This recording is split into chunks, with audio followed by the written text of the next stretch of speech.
Hi PowerShell community and welcome our guest today, Raimund Andree. He's one of the 40 plus speakers of the upcoming PowerShell Conference Europe, which takes place in the beautiful country of Austria.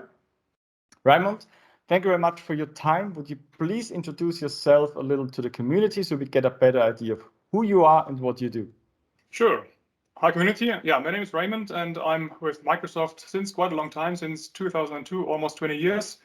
And I was always interested in automation, was always a little bit between dev and ops. And we know since 2007, this kind of work has a name, it's DevOps. And so this is what I usually do in my day-to-day life. I'm trying to help customers adopting what we have learned in the software space in the ops space. And my main technologies in the Microsoft space is, of course, PowerShell, the Azure DevOps service and the on-prem server version of this, as well as some C#. And my roots are in the identity space. So Active Directory is also something that I'm pretty well known into, but I missed the step toward the cloud. So this is something for the future. Okay. So let's talk about your sessions at the PowerShell conference. So here you have two sessions.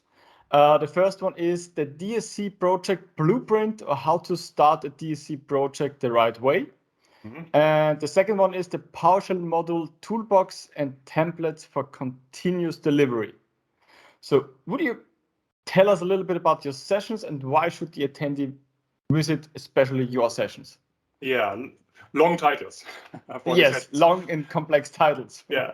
So as I mentioned, DevOps. It's all about DevOps, and I think DevOps is the adoption of what the software space has learned the past 20 years and move these learnings into the ops world. So on these devices, we are getting updates on a regular basis, sometimes even daily. And if we think about the change capacity in the ops space, it's usually extremely complicated. And it's a long-running process. So some companies need just 6 weeks or even longer to deploy a virtual machine. And what we want to do is we want to be as agile as possible, and this through the learnings that we have gained in the software industry. And one thing is, if we start with the DSC session, is infrastructure as code.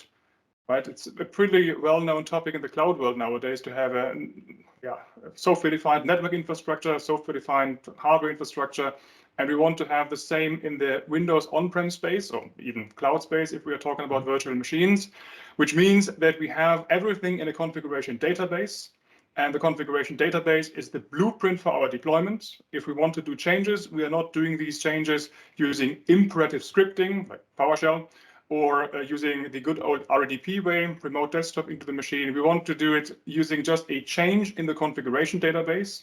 This change gets pushed into our Git repository. So configuration is just code.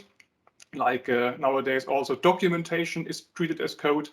And if you push something into a Git repository, then the whole build process gets started, which means at the end of the process, our change gets applied to the environment without any human intervention. That's the idea behind it. And unfortunately, most customers misinterpreted DSC, and some of the DSC projects that are out there in the wild are even making me feel afraid. And some customers said that since they have DSC, any change causes trouble and something always breaks. And this is actually the opposite of what we wanted to gain with DSC. Right? We wanted to have transparency, robustness, agility, and if you don't use the right tooling and the right processes and the right mindset behind this, then you don't gain very much. So this is number one, and number two is the sampler project from Gail Colas. So I'm kind of recycling his work here, and what you see in many companies is that source code is treated like 20 years ago. So you have a bunch of file shares, so source code is separated over file shares. They have no version number, no control. Teamwork on code that is residing on file shares is very difficult because you end up with conflicts and with regressions. And so what this module kind of implements is all the learning that we have gained in the PowerShell community. So automatic versioning, changelog control, linting, which is the code styling checks, tester tests that are included, and a build pipeline that works on almost any build system, right? So it really, it has a learning curve for sure, but then it really speeds up your development lifecycle and especially your code quality. And this is what we want to show to people, that even complex build pipelines can be easy if you use the right tooling. Okay, sounds very interesting. So you already mentioned that you work for Microsoft. My notes show you exactly 20 years at Microsoft. So in March, you reached the 20 years, and you're a Microsoft Premier Field Engineer. What are you doing in your daily business? So I often heard about PFE and Premier Field Engineers, but in my opinion, I'm not sure what you do. So are you, or in my opinion, are you some kind of consultant from Microsoft? So you work with the customers, or what is a PFE? Yeah, kind of. First of all, the role has been renamed to customer engineer, which is a bit even harder to understand. But the Premier Field Engineer role was very ambivalent. So we had some people dealing with one customer for years, other people that are more on a transactional basis. So I like the world, I like traveling, and my customers have been from even Pakistan to Portugal, and from Oslo to Kapstadt. So I was always trying to discover the world through my job, and the job was then giving workshops, which means trainings, but also doing POCs, doing development world. So everything in the automation DevOps space that was PowerShell related and platform related was something that I was interested in, and try to help customers, on site, sometimes remotely. Nowadays, things have changed to more remote work. So I think my last travel was exactly 1 year ago. Okay. Since then, everything is from home. So exactly the same kind of work, just remotely. And I'm looking forward to at least travel a little bit this year. We'll see what happens.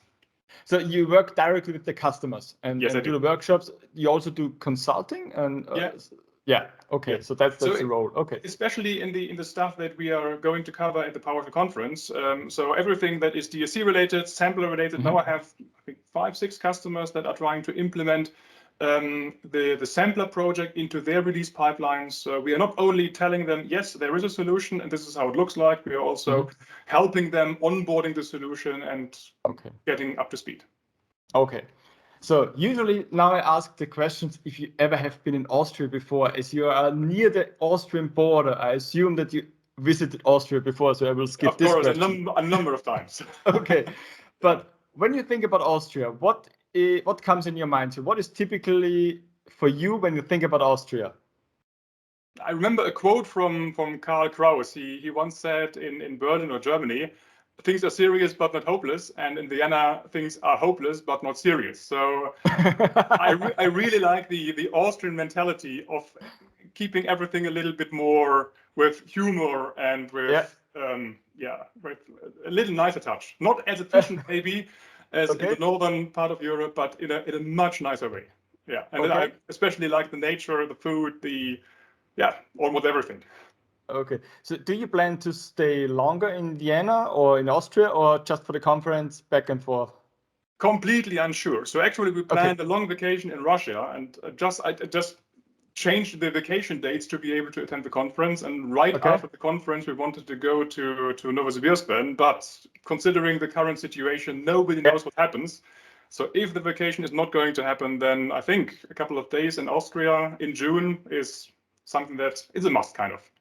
Okay, so for the community, we are recording on the 25th of February. So yesterday, Russia had started the war against Ukraine. So that's the reason for this. So you're not sure about what the time will look like, but you maybe will stay a little bit longer in Austria. Yeah. Okay. So anything special you're looking forward to do in Austria, to see or to eat or to drink? Anything you're looking forward? Last time we visited the Burgenland, which is the southern part of Vienna. Really like that, and that would be a second visit. And I'm not yet into the Austrian craft beer culture, so I'm quite interested what kind of special then it gets time there. Okay, so we need to drink some beer in Austria when you come over. The last question for today: What is your favorite PowerShell commandlet and your favorite PowerShell module?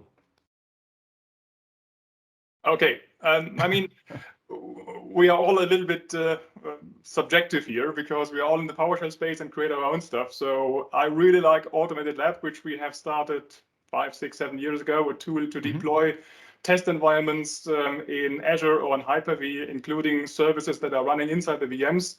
And since Jan-Henrik Peters has joined the team, the solution has evolved pretty much. And therefore, I use it every day because in my business, you always need some sandbox to play in to kind of reproduce your customers' situations. And without this tool, I think my work would be way less effective. Yeah. Okay. So, Raimund, thank you very much for your time. Any last words to the community?